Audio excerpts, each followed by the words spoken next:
to the fulfillment of subconscious desires. So instead of a bar of soap makes you clean, which was the advertising before then, it was soap makes you clean, tights do not ladder, bicycle, you can go places on it.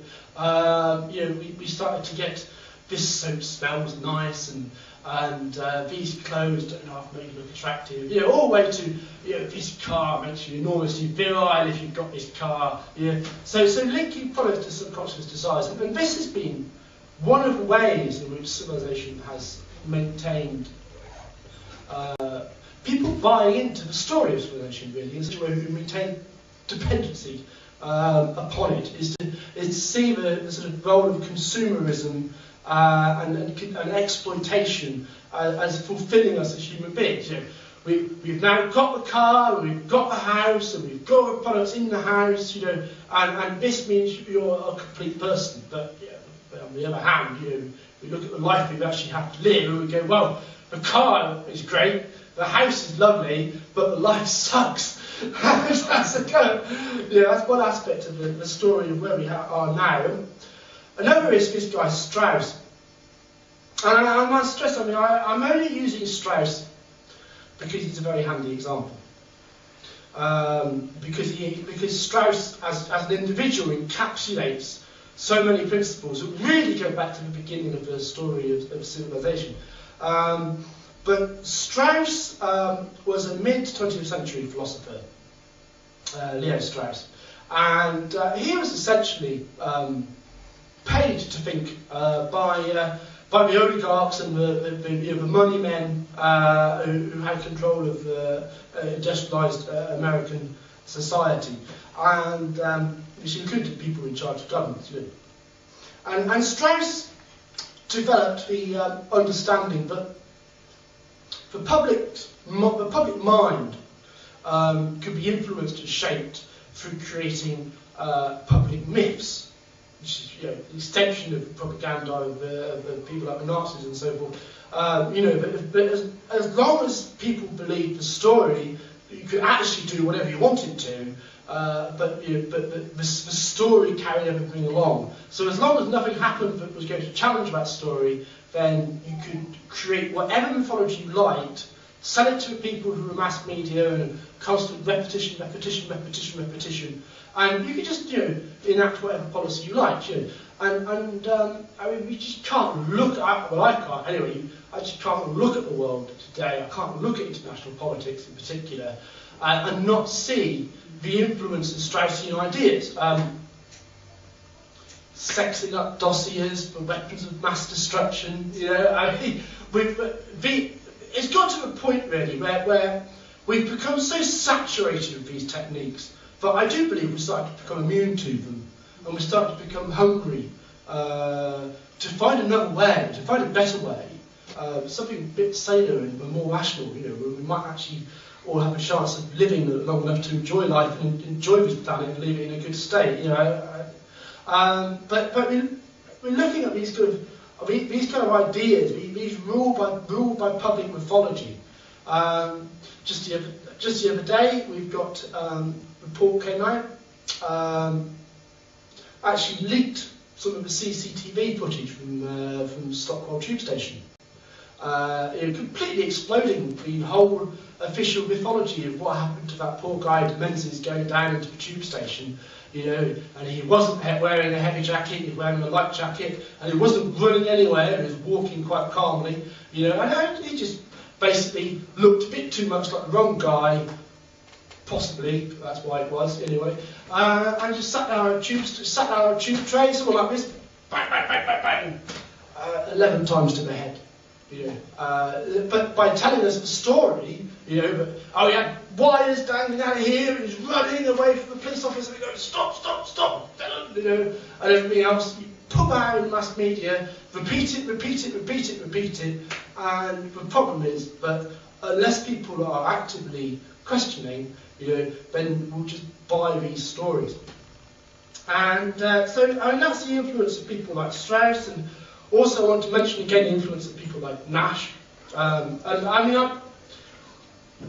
When it comes to people like Bernays and Strauss, I'm fairly certain that those guys were really into the whole kind of idea of power.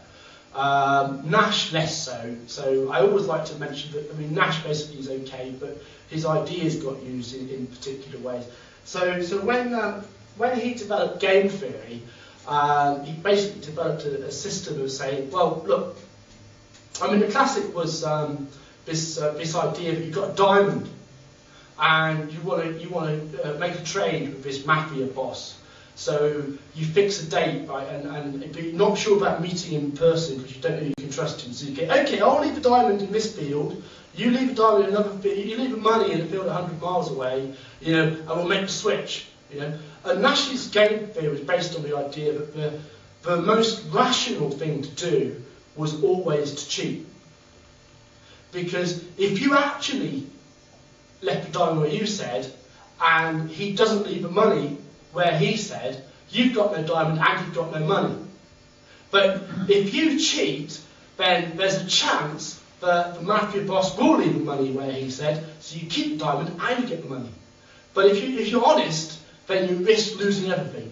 So this was the extension of Nash's work in Cold War, basically to develop this entente stable, between Russia and America with their nuclear weapons. But the upshot of it is that as long as you were selfish, then your behaviour could be mathematically predicted. As soon as people start to act selflessly, then your behaviour became unpredictable. So from the point of view of control of society, when this was taken into industry, they then started to see, okay, well, if we kind of influence the messages that we put out and sort of suggest that, thinking about number one is the way to go, everyone becomes selfish, everyone becomes model, society becomes stable, And this also is, a big influence of how we get to a world today, because when I look at world leaders and, the people who currently are running the planet, I look at these systems and I think about the massive change that there's been in humanity, the massive growth of the population based on this exploitation of oil, which is a real problem. We need to develop permaculture pretty damn quick to feed all these barracks. And it could be done. I'm quite certain that it could be done. But we're really looking at old, archaic systems which are struggling to maintain this centralised control of everything in a massively changing world, which the only solution to do that has been to kind of repress the very essence of human creativity, and has made it into these strange human creatures, what we think is human nature, which is really is human conditioning, human conditioned behaviour. And we can see that really clearly when we look at the simple fact that for 193,000 years, human beings lived in tribal families and enjoyed security from cradle to grave. It could contrast back to this mad world of technology and uncertainty. So we're sort of looking at the situation as it is now, but then it always comes down to, okay, well, what can we do about it? What should we do about it? What can an individual do about it? It's so huge. How can anyone make a difference to it? It's like a big remorseless machine.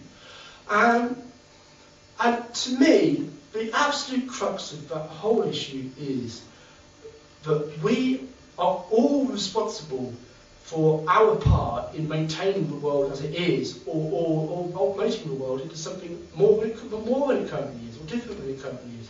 Because we are all storytellers. We tell each other the story and reinforce the story inside each other. So that is the raw power that we have as human beings. And that's what I feel. Looking into community and how to have real communities, how to build the power of communities, how to get movement on the problems of the world, are all about taking charge of the power of story.